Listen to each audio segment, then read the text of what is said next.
So most people invest in dividend stocks for the income, which makes sense. That's kind of the point, and that's what I do. But there's also a lot of people that don't need the income right now, and they prefer to use this as a way to build their portfolio faster. And you can do that with growth stocks, of course, but you can also do that with dividend stocks by reinvesting the dividend back into the company. This means you get to take advantage of the power of compounding. So reinvesting the dividend back into the company means instead of taking that sweet cash, you'll be able to build up your holdings automatically, because instead of getting the payment, you'll be getting more stock of the company. And over time, that usually means that you'll be making more money overall, for the most part. So disclaimer, this is general advice only. You need to make your own decisions when making any sort of financial changes. So here's what we're going to cover in this video. I'll go over briefly what reinvesting dividends means and how it works.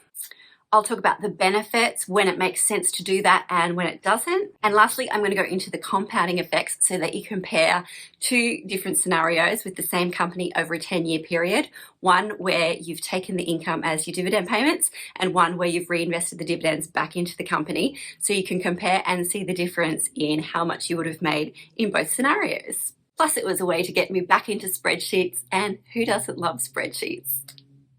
If you invest in a company that pays dividends, you'll have to make a choice if they offer a dividend reinvestment plan, whether you want to take the dividend payment or you want to reinvest it back into the company. Usually this is through a dividend reinvestment plan, called DRIP for short. Now, it's important to know that not every company that has a dividend will offer a DRIP or a dividend reinvestment program. Some of the smaller cap companies don't, but if you're sticking with, say, the companies in the ASX 200 or the biggest companies by market capitalization, they usually do have a dividend reinvestment plan. So when you buy your shares for the first time, you're going to get a whole bunch of paperwork in the mail. You're going to get like a welcome letter, a letter on which bank you want to put your dividend payments in, and there'll also be a form for whether you want to participate in the dividend reinvestment plan. You can also change this at any time through the share registry company that the stock that you bought goes through. And it's generally pretty easy to change. It's usually just a button yes or no. And some companies will even offer you where you can take some as cash and some as reinvesting.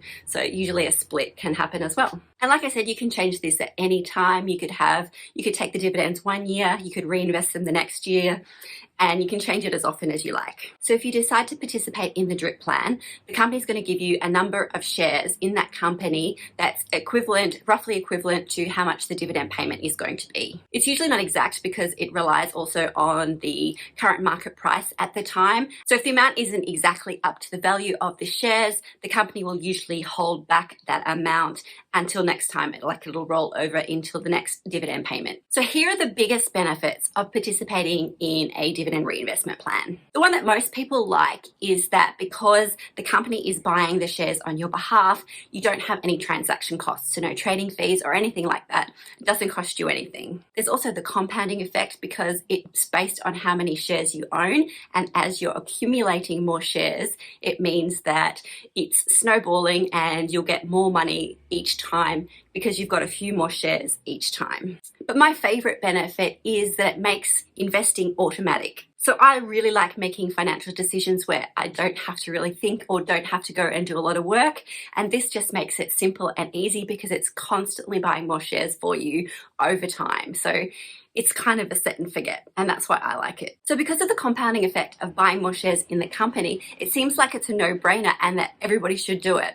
But that's not always the case. There are benefits, like I've just mentioned, but there's also some reasons why you might not want to do it as well. So firstly, it makes most sense if the company actually does offer a dividend reinvestment plan rather than doing it yourself, because you don't have to pay the trading costs. If you were to do it yourself, actually receive the dividend payment and then buy more shares yourself, you're going to have those trading fees. And then we come to the consideration of whether you need the cash or not. Generally, people who invest in dividend stocks do so for the income. They want the income. So whether that's to supplement your existing income or to replace it entirely and become financially free, the reason most people invest in dividend stocks is for that income. So for me, this is also a lifestyle decision, not only a financial decision. So I actually like the idea of taking the income in a lot of cases. A lot of people would like to have that extra income, even if it's from a small portfolio. Maybe it's to cover a Christmas fund or their car registration.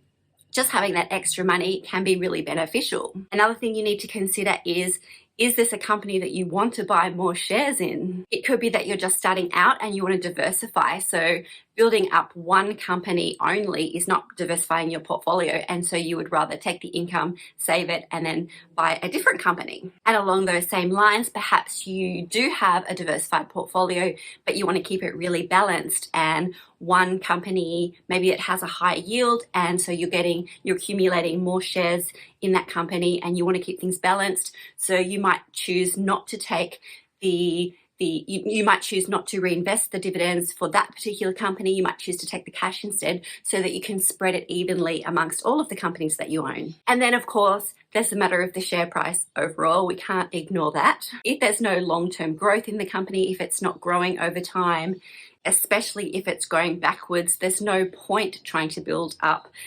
stock in a company that's not growing. So those are both the benefits about why you would and why you wouldn't want to reinvest the dividends within the company. Like I said, I think it makes things a lot more automatic and easier. It's a really easy way to grow your portfolio over time if you don't need the income. Plus you get to take advantage of the power of compounding, which we're about to look at. Okay, so let's look at an example, and I'm going to use the Commonwealth Bank because 10 years ago, if you were looking for a dividend stock, one of the banks is probably your first choice. Maybe you wouldn't choose that right now, but 10 years ago you would have. So I'm going to use the example of investing $100,000 in CBA over 10 years, and we'll start that in September 2010. So at that time, the price was around $48.64, which means you would have bought around 2,055 shares. So your total cost, excluding brokerage, would be $99,955.20.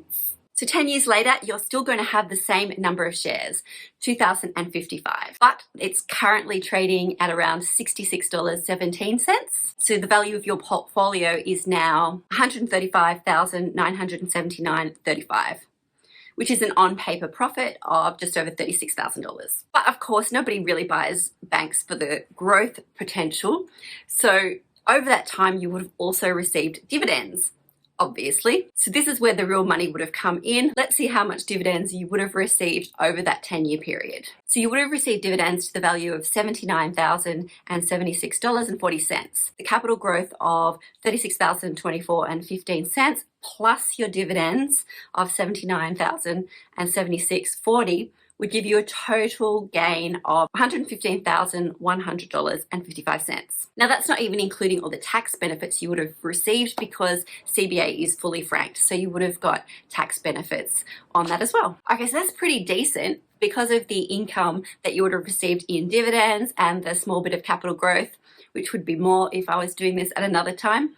But you've more than doubled your money when you count the income that you've received. But since this is a comparison, now let's look at what would have happened if you hadn't invested in the DRIP program. So for this example, I'm going to assume full participation in the DRIP program. You're going to reinvest all of your dividends. And I also have to point out that these calculations are going to be mostly based on estimates because I didn't go and have a look at every single past dividend payment over the last 10 years to see what the actual price is that they used to calculate the DRIP program. CBA uses a weighted average over 10 days of the trading period, a few days after the record date, to determine what the price is that they're going to use for the DRIP program. I didn't have the exact figures, so I just calculated an average figure also, so it'll be close to what they paid, but it probably won't be exact. But I still think it's going to be close enough to really see the power of compounding and see how it works. So the way you work this out is that you divide the total value of the money you would have received as a dividend payout by the current market price or the average weighted market price of a period around 10 days. And that gives you how much shares that you're going to be receiving through the program. So I've just taken an average price around the dates that they would have been paid, what I think would have been in the DRIP program. And these are how much extra shares you would have received. And as you can see, as you're getting extra shares, the amount of shares that you own is increasing over time, which means the dividend payments are increasing over time, which means you're getting more shares over time, depending on the stock price, of course. So if we go and have a look at the value at September 2020, you've now owned 3,480 shares The average market price right now is 66.17, which means the value of your portfolio now is 230,271.60. Now, you didn't receive any dividend payments, so the market increase is your only increase in your portfolio, less your initial investment, which means your total profit over 10 years is 130,316.40. Now, if we compare that without the drip, the total profit that you would have received, less your initial investment, that included the dividend payments and the capital growth, was $115,100.55, compared to investing in the DRIP program, $130,316.40, which is just over $15,000 more for investing in the DRIP. And that would have been substantially, significantly higher if the share price was doing a lot better right now. So as you can see, you actually make more money through the dividend reinvesting program than you would if you took the income, and probably substantially more when the market recovers. So even when the market is down, in the majority of cases, you will make more money in a dividend reinvestment program. So if you don't need the income, you don't need the cash for either to supplement your income or to live off, then it's actually worth doing for some easy growth. But like every decision, this isn't and shouldn't be just a financial one. It should also be a lifestyle one, which is why making the decision whether to reinvest or not is really going to come down to your circumstances. I take the income because I like being financially independent and living off that income, and I don't really want to go get a job. But my situation is going to be different to everybody else out there. And I really love that people can make these individual decisions for themselves about what suits them best, both financially and due to their lifestyle and circumstances. Anyway, take care, stay safe, stay healthy, and I will see you in the next video. Bye.